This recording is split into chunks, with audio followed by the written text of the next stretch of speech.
Magandang umaga po, Word of Hope, mga kababaihan ng Word of Hope. So, allow me to read 2 Timothy chapter 1 verse 3 to 5. Sabi dito, tuwing inaalala kita sa aking panalangin araw at gabi, nagpapasalamat ako sa Diyos na aking pinaglilingkuran ng may malinis na budhi gaya ng ginawa ng aking mga ninuno. Kapag naaalala ko ang iyong pagluha, nananabik akong makita ka upang malubos ang aking kagalakan. Hindi ko malilimutan ang tapat mong pananampalataya at naunang tinaglay ng iyong lolang si Loida at ni Eunice na iyong ina. Natitiyak kong nasa iyo rin ang pananampalatayang ito. So tayo sandaling yumuko at manalangin. Father God, we're asking for your guidance, O God, and let your Holy Spirit, Panginoon, works through us, O God. We pray, O God, na ang iyong salita lamang iyong mahayag, Panginoon, at this word of yours may serve as an encouragement, Panginoon, na maisa sa buhay, Panginoon, namin. Maraming salamat po. Ito pong aming dalangin sa matamis sa pangalan ng iyong anak na si Jesus. Amen. So, happy Grandparents Sunday po sa lahat. Ito pong mensahe na to, it aims po to recognize and appreciate po ang lahat ng mga kalolahan. Ayan, ng Word of Hope po. Anyway, hindi man po lahat ay lola, kagaya ko, hindi pa ako lola, medyo bata pa yung mga anak ko, pero dadating din po tayo dyan. And ang salita po ng Diyos ay para sa lahat po yan. Hindi po, amen po ba? So, alam ko po na pamilyar po tayo dito sa passage na to ng Bible. Dito po ay binanggit po ang isang natatanging lola na ang pangalan po ay Loida. Si Loida po ay ang lola ni Timothy. So, si Timothy po ay isa po sa mga kabataan na even po si Pablo ay talaga namang tinitingala niya kung paano po namuhay sa kanyang pananampalataya ang kabataang si Timoteo.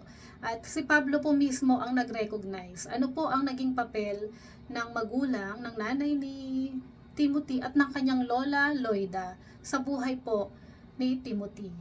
Na hanggang ngayon po, nababasa pa rin po natin sa Bible ang pangalan ni Lola Loida. So, paano po ba tayo magiging si Lola Loida?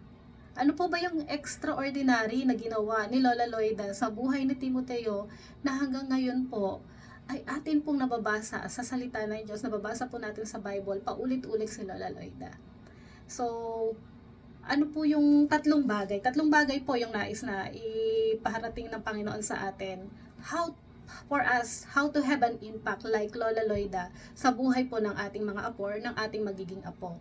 Ano po yun? Una po ay, sabi po dito, ipamuhay si Jesus sa ating buhay. Be a model. So, Lola Loida, siya po ay naging modelo po yung buhay niya sa kanyang anak na sa kanyang apo na si Timothy. Kasi po, alam po natin na hindi po natin pwedeng maituro, hindi po natin pwedeng madala ang ating mga apo, ang ating pamilya sa nais po nakalagyan ng Panginoon sa kanila kung sa atin po, sa sarili natin ay hindi natin ito pinapamuhay. Kumbaga, we cannot teach them na pumunta ka doon, maging ganun ka, pero ikaw mismo, hindi mo naman yun ginagawa. Di po ba? So, Lola Eunice herself is a model for Timothy na kung bakit po naging ganun yung buhay ni Timothy is napakalaking impluwensya po ng pamumuhay ni Lola Loida at ni Mami Eunice sa buhay ni Timoteo. So God is calling us to be a model din po para sa ating mga pamilya. Na ikunais po natin na dadating ang time na yung pananampalataya po ng ating pamilya ay great, kasing great po ni Timoteo. Malaking bagay po na nakikita po yun sa ating mga buhay. Na tayo po mismo bilang mga nanay, tayo po mismo bilang mga lola ay nagiging modelo po.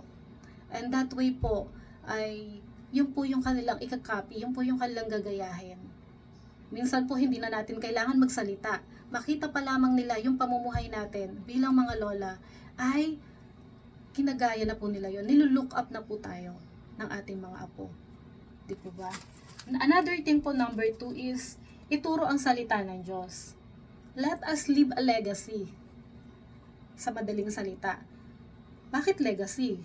The Word of God is already a legacy. Di po ba? Kasi it stays sa napakahabang panahon at ang salita ng Diyos ay buhay. Ang salita ng Diyos ay nagbabago ng buhay. So, mag-iwan po tayo ng legacy. Tayo bilang mga parents, grandparents, lagi nating sinasabi, gusto ko mag-iwan ng pamana sa aking mga pamilya. Di po ba? Pero hindi naman po tayo lahat ay mayaman. Hindi naman po tayo lahat ay pinagkalooban ng maraming kayamanan or pare-parehas ng kayamanan. Pero one thing po na pwede nating iwang legacy sa ating pamilya ay ang salita ng Panginoon. Dahil ang salita po ng Diyos ay mayaman. Ang salita po ng Diyos ay buhay. Ang salita po ng Diyos ay nagbabago. Ang salita po ng Diyos ay tunay na kaya niya po sa pamamagitan po ng salita ng Diyos na ating ituturo sa kanila. Life-changing po yun para sa kanila. So naghahanap po tayo ng ipapamana sa ating mga apo, naghahanap po tayo ng ipapamana sa ating mga anak.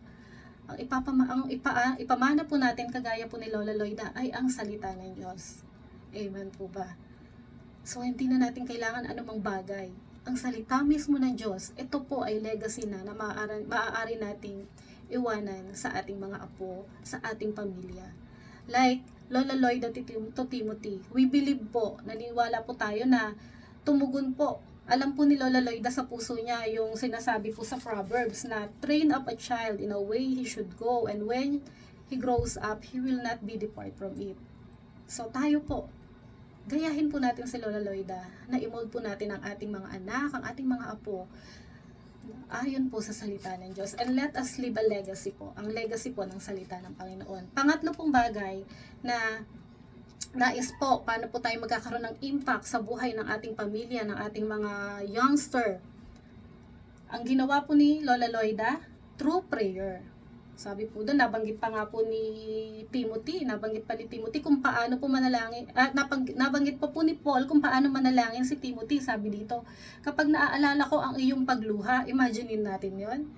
Si Timothy na kabataan, si Timothy na lalaki, pero kapag nananalangin siya, lumuluha talaga siya. Saan niya po kaya yun nakita? Definitely nakita niya po yun sa kanyang nanay, nakita niya po yun sa kanyang lola. Talaga pong habang sa kanyang paglaki, natutunan niya po yun, nakita niya na ganito pala karubdob manalangin ng aking mga lola. Ganito pala karubdob magpuri ang aking mga lola, ang aking nanay.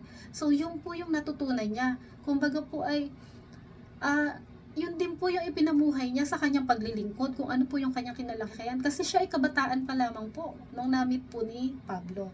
Meaning po, ang input po sa kanyang buhay, mostly galing pa po sa kanyang pamilya. Di po ba? So, yun po. Ang tanong po, nakita po ba tayo ng ating pamilya, ng ating mga apo, ng ating mga anak na nananalangin?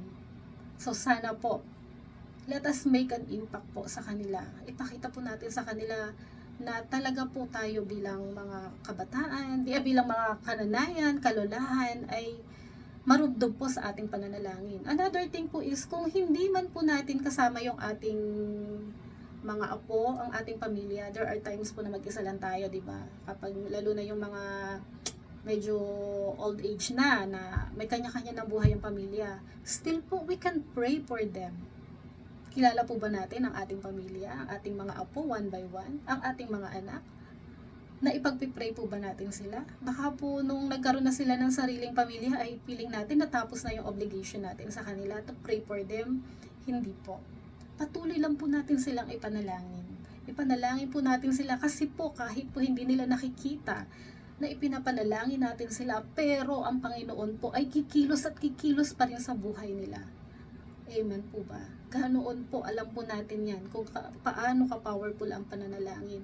At nakita po natin yan sa buhay ni Timothy. Na talaga namang sa kanyang kabataan, ganun karubdob ang kanyang pananalangin. That even Paul po ay talagang nag-comment po on how he prays, kung gaano po siya karubdob sa pananalangin. So, some thought being a lola or being of old age, or yung iba po ay dual citizen na, ay we can do limited things. But it is wrong. Still po, kahit po nasa anong age po tayo ngayon, kahit po lola na tayo, we cannot limit po ang Panginoon's nagagawa sa ating mga buhay. Patuloy lang po tayo na alamin po natin yung purpose natin. Patuloy lang po natin panghawakan yung purpose natin bilang lola, purpose natin bilang nanay, purpose natin bilang kababaihan sa church.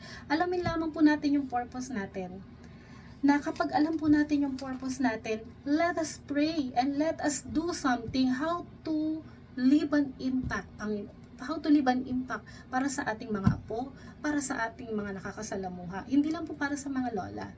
Kundi ito pong word na to, it applies to all po. Hindi lang po tayo mag-leave ng impact sa ating mga apo, kundi mag-leave po tayo ng impact dun po sa nakapaligid sa atin. Amen po ba? So, we can do unlimited things because our God na pinagsisilbihan ay hindi limited. Di po ba? God can still use us. God can still use us. Na minsan, iniisip ng iba, lalo na yung mga lola natin, na mag-isa na lang sila sa buhay. No, you are not alone. God is with you.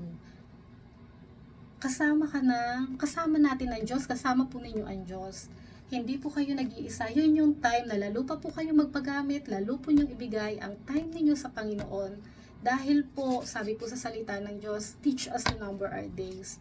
So, hindi po natin alam yung timeline ng Panginoon. Pero one thing is for sure po, basta po yung oras at panahon natin ibinigay natin para sa ating mga para sa ating Panginoon, and we know our purpose and we want to make an impact para sa ating pamilya at para sa mga nakapaligid sa atin. God can still use us, just like Lola Loida. Gusto po nating maging kagaya ni Lola Loida, na tuwing mababanggit ang pangalan ni Timothy, laging karugtong ang pangalan ni Eunice at ang pangalan ni Lola Loida. Na ganun po katindi yung impact niya sa buhay ng isang great man of God na Timothy. So, hopefully po, yun po yung maging prayer ng heart natin, that let us aim to be like Lola Loida, who live a legacy, who leaves an impact para sa buhay ng kanyang apo at sa buhay ng mga tao na nakapaligid sa atin. So, yun lamang po, and God bless us all. Let us pray. Father God, we thank you for this morning. Thank you for your word. How we adore you and how we praise you, O God, that you able to speak to us through this word, O God. Lord, dalangin ko, Panginoon, ang aming mga kalolahan, Panginoon, that you bless them, O God. Lord, ikaw po, Panginoon, ang kumalinga sa kanila, palakasin mo, O sila, at i-restore mo, Panginoon, ang kanilang pangangatawan, O God. Lord, walang maging hindrance sa kanilang paglilingkod sa iyo, O God. Kahit pa nila sabihin na old age na sila or limited na yung magagawa nila, pero Lord, nananangan kami because you are God that is hindi limited, Panginoon, at walang makakapigil, Panginoon, sa iyo, Panginoon, para gamitin mo kami as long as we have a willing heart na magpagamit sa iyo, O God. Lord, we pray that you use us to be of greater impact, Panginoon, para sa mga generation pa, Panginoon, na darating. Maraming salamat po, O God. Ito pong aming dalangin sa pangalan ni Jesus. Amen. God bless us all po.